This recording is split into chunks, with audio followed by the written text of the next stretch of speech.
مشہور حدیث ہے صلو کما رأیتمونی اصلی، ایسے نماز پڑھا کرو جیسے مجھے دیکھتے ہو میں نماز پڑھتا ہوں۔ اس سے لوگ کیا مفہوم نکالتے ہیں؟ اس سے لوگ مفہوم نکالتے ہیں کہ جیسے کھڑے ہوتے تھے ویسے کھڑا ہوا کرو، جیسے سجدہ کرتے تھے ویسے سجدہ کیا کرو، جہاں ہاتھ باندھتے تھے وہاں ہاتھ باندھا کرو، یہی بات کرتے ہیں نا۔ اور اس پہ گھنٹوں گھنٹوں بحث ہوتی ہے، کہاں ہاتھ باندھوں، یہاں باندھوں، یہاں باندھوں، یہاں باندھوں، یہاں، اس پہ گھنٹوں بحث ہوتی ہے۔ دیکھو جب رسول صلی اللہ علیہ وسلم نے کہا جیسے میں نماز پڑھتا ہوں ویسے پڑھا کرو، کبھی سوچا صحابہ کے ہاں اختلاف تھا کہاں ہاتھ رکھیں؟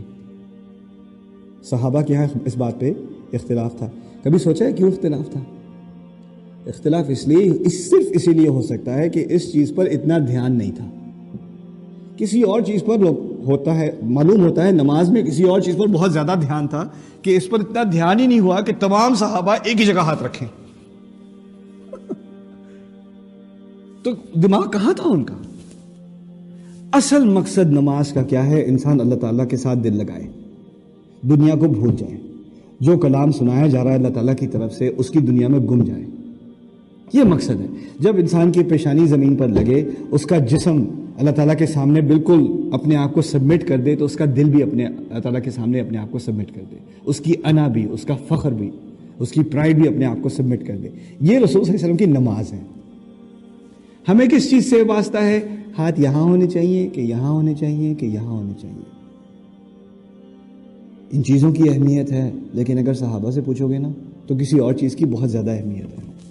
ہمیں اصل میں دین کا ڈھانچہ رہ گیا ہے، اس کی روح نکل گئی ہے۔ قرآن کا مقصد ہے، اگر قرآن کا مطالعہ کرو گے تو روح نہیں نکلے گی دین کی، اور اگر روح نکل جائے اور تم صرف ڈھانچے پر ہی بحث کرتے رہو تو یہی فساد ہے۔ اصل فساد یہ ہے۔ میں یہ نہیں کہتا کہ نماز ٹھیک سے پڑھنا، قبلے کی طرف رخ کرنا، کتنی رکعتیں پڑھنا، کیسے بیٹھنا، کیسے سجدہ کرنا، کیسے کھڑا ہونا، یہ اہم نہیں، بہت اہم ہے، بہت اہم ہے، لیکن اس سے کہیں اہم کیا ہے؟ اصل مقصد نماز کا۔ اگر ہم اپنے بچوں کو ریز کر رہے ہیں، ٹھیک سے نماز پڑھنا سکھاتے ہیں، ہم کہتے ہیں ٹھیک سے نماز پڑھنا سکھا رہا ہوں، میں تو کہتا ہوں کسی نے بھی ٹھیک سے نماز پڑھنا کبھی سکھایا ہی نہیں، جہاں تک میرا علم ہے۔ ٹھیک سے نماز پڑھنا سکھاتے ہیں، کیا مطلب ہے آپ کا ٹھیک سے نماز پڑھنا سکھاتے ہیں؟ وضو کرنا سکھایا ہے، قبلے کی طرف منہ کرنا سکھایا ہے، اردو میں نیت کرنا سکھایا ہے، نیت کرتا ہوں 4 رکعت نماز قبلے کی طرف عربی میں کھڑا ہوا 4:35 پر، یہ سکھائی ہے آپ نے نماز، اور کون سی دعائیں آپ نے رٹنی ہیں وہ سکھائی ہیں۔ جب اس بچے کو یہ بھی نہیں پتا میں نماز پڑھ کیوں رہا ہوں، 15 سال کا ہو گیا ہے، 16 سال کا ہو گیا ہے، 17 سال کا، 18 سال کا مرد ہو گیا ہے، ابھی تک اس کو یہ نہیں پتا میں نماز پڑھتا کیوں ہوں۔ اگر اسے پوچھو کیوں پڑھتے ہو، کہتے ہیں یار اماں غصہ کرتی ہیں، بابا غصہ کرتے ہیں۔ تم نے نماز نہیں سکھائی یار، تم نے کچھ کارڈیو واسکولر ایکسرسائز سکھائی ہے، نماز نہیں سکھائی۔ اگر نماز سکھائی ہوتی تو اس نوجوان کو، اس لڑکے کو، اس لڑکی کو پتا ہوتا کہ وہ خدا کے سامنے کیوں کھڑا ہے، کیوں کھڑی ہے۔ یہ دین کی اصل ہے۔ اس کے علاوہ اور چیزوں پہ سارا زور، اور جو اصل ہے میں آخری جو فساد ہے میں آپ کے سامنے رکھ دوں، کیا فساد ہے؟ ہمارے ہاں کلچر میں بچوں کو ایک دفعہ قرآن ضرور ختم کرانا چاہیے، قرآن کا ختم کرانا چاہیے۔ اب ہمارے ہاں بہت ساری فیملیز ہیں، میری بھی فیملی ایسی ہے، ہمارے کوئی خاص ریلیجس فیملی تو ہم تھے نہیں، لیکن قاری صاحب آتے تھے، کیا کراتے تھے؟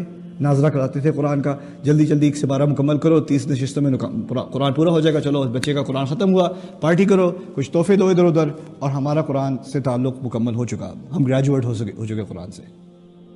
اب باقی تمہیں کچھ نماز کے لیے کچھ چھوٹی موٹی صورتیں یاد کر لو، تمہارا اللہ خیر صلاح، تمہارا معاملہ طے ہو چکا ہے، تمہارا اسلام فارغ ہو گیا، گریجویٹ ہو چکے ہو۔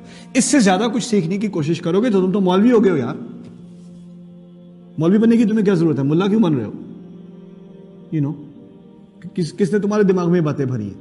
آرام سے رہو، کوئی ضرورت نہیں ہے اور کچھ سیکھنے کی۔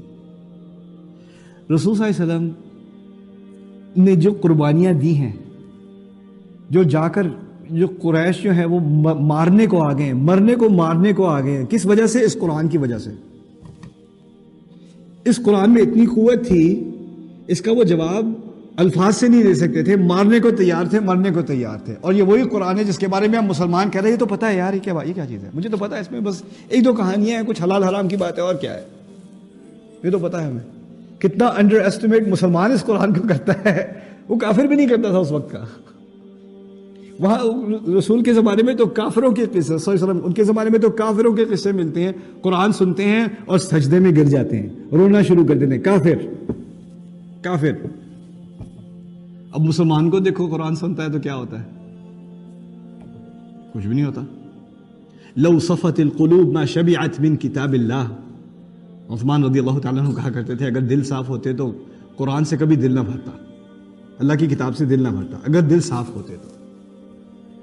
میں یہ سب باتیں اکٹھی اس لیے کر رہا ہوں کہ قرآن کے مطالعے کا اصل مقصد علم نہیں ہے، قرآن کے مطالعے کا اصل مقصد ہے اس امت کی جو ایک جسم رہ گیا اور روح نکل چکی ہے، اس روح کو دوبارہ واپس ڈالنے کے لیے روحا من امرنا، اس قرآن کے الفاظ میں سے، اس کے ناموں میں سے ہے، یہ ایک روح ہے اللہ تعالیٰ کی طرف سے۔